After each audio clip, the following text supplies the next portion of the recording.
આપ સર્વોને હેતપૂર્વક જય શ્રી સ્વામિનારાયણ। આજની સત્સંગ કથા વાર્તા નિજ મંદિર સાવરકુંડલા।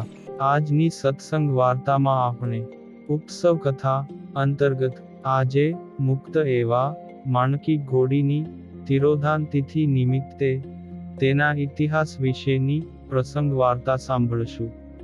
માણીગર માવાની જીવન સંગીની બનીને પોતાનું જીવન કુસુમ શ્રી હરિના ચરણે સમર્પિત કરનારી માણકી ઘોડીની કથા અતિ ચમત્કારી છે। પશુ યોનિમાં જન્મ લઈ મુક્તોની પંક્તિમાં સ્થાન મેળવનારી માણકીની કથા સાંભળીએ। જસદણમાં કાઠી દરબારને ત્યાં એક દૈવી ઘોડી હતી। તે સારાએ કચ્છ કાઠિયાવાડમાં સુપ્રસિદ્ધ થવા લાગી હતી। તે સમયે કચ્છમાં એક મિયાણો હતો અને તે અઠંગ ચોર હતો। તેને આ જાતવાન ઘોડી ચોરી લાવવાની તીવ્ર ઈચ્છા જાગી, પરંતુ કાઠીને ત્યાં કડક બંદોબસ્ત હોવાથી એની ઈચ્છા મનમાં જ રહી ગઈ। પછી સમય જતા તે મિયાણાનો અંતકાળ આવ્યો અને તેમનો જીવ કોઈ રીતે જતો ન હોવાથી તેમના દીકરાએ પૂછ્યું। ત્યારે તેને કહ્યું કે મારી એક ઈચ્છા અધૂરી છે। પછી તે ઘોડી ચોરવાની વાત કરી અને તેના દીકરાએ પ્રતિજ્ઞા કરી તે કામ હું પૂર્ણ કરીશ। ત્યારે તેનો જીવ છૂટ્યો। ત્યારબાદ તેમનો પુત્ર જસદણ દરબારને ત્યાં નોકરીએ રહીને ઘોડીઓને સાચવતો અને દરબારનો વિશ્વાસ પ્રાપ્ત કરી મોકો મળે તે ઘોડી ચોરીને કચ્છ તરફ જતો રહ્યો।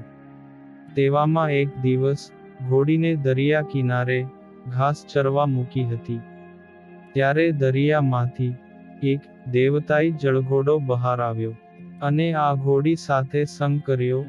એના સંગથી એ ઘોડીને 11 મહિને એક વછેરી જન્મી। એ જ આ માણીગર માવાની માણકી। માણકી ઘોડી બહુ રૂપાળી અને સર્વગુણ સંપન્ન હતી। અશ્વવિદ્યાની ભાષામાં ઘોડીની 36 ખામીઓ બતાવવામાં આવી છે, પણ આ માણકીમાં એ એકેય ખામી ન હતી।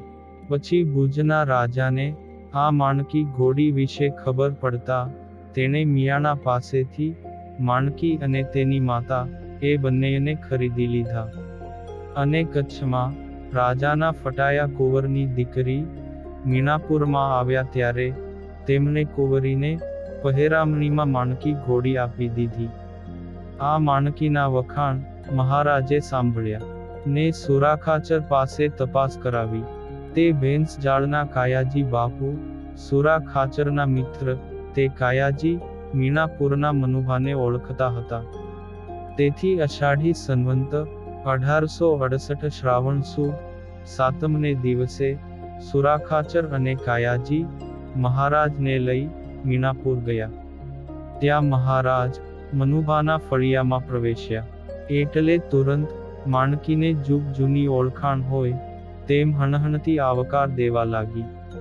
માણીગર અને માણકીની 4 આંખો એક થઈ અને એ અબોલ પ્રાણીની આંખમાંથી ટપ આંસુ ખર્યા। ત્યારે શ્રીજી મહારાજે ઝટપટ માણકી પાસે જઈ માથે જમણો હાથ મૂક્યો, કેશવાળી ઉપર હાથ ફેરવ્યો ને માણકીને હૈયે શાતા વળી ગઈ। પરંતુ મનુભા હાજર ન હતા, પણ તેમની 10 વર્ષની નાની દીકરીએ મહારાજને જોયા અને વંદન કરી કહ્યું કે બાપુ ઘેર નથી, પણ શા માટે આવ્યા છો એ તો કહો। ત્યારે સુરા બાપુએ કહ્યું જે અમારે આ માણકી સ્વામિનારાયણ ભગવાનને આપવી છે। ત્યારે મનુભાની નાનકડી દીકરી મોંઘીબા કહે એમાં તે શું, ભગવાનને જોઈતી હોય તો હું તમને આપું।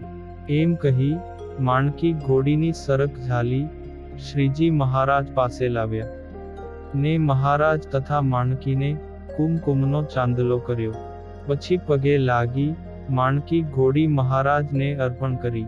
પછી શ્રીજી મહારાજ એમના ઉપર રાજી થઈ 60 રૂપિયા અને સાકરની પ્રસાદી આપીને કહ્યું કે મોંઘીબા, તમે તો બહુ જ મોંઘા ને રાજ રાણી થશો, એમ કહીને આશીર્વાદ આપ્યા। પછી સમય જતા તે મોંઘીબાના લગ્ન ગોંડલ નરેશ સંગ્રામસિંહ બાપુ સાથે થયા હતા.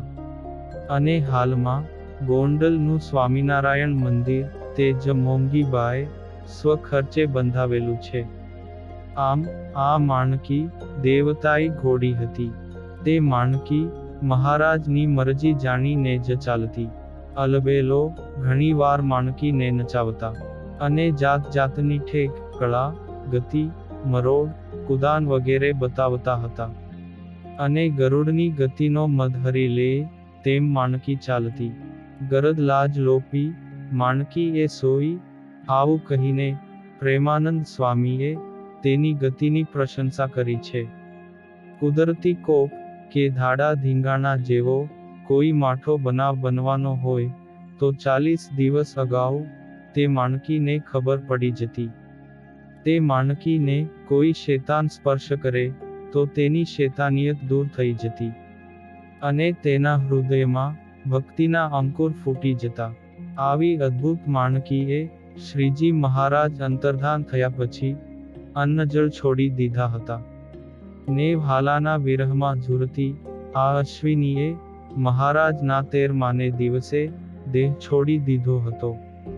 તે માણકીની દફન વિધિ લક્ષ્મીવાડીમાં જ્યાં કરેલી હતી તે સ્થળે સ્મૃતિઓટો હાલમાં વિદ્યમાન છે.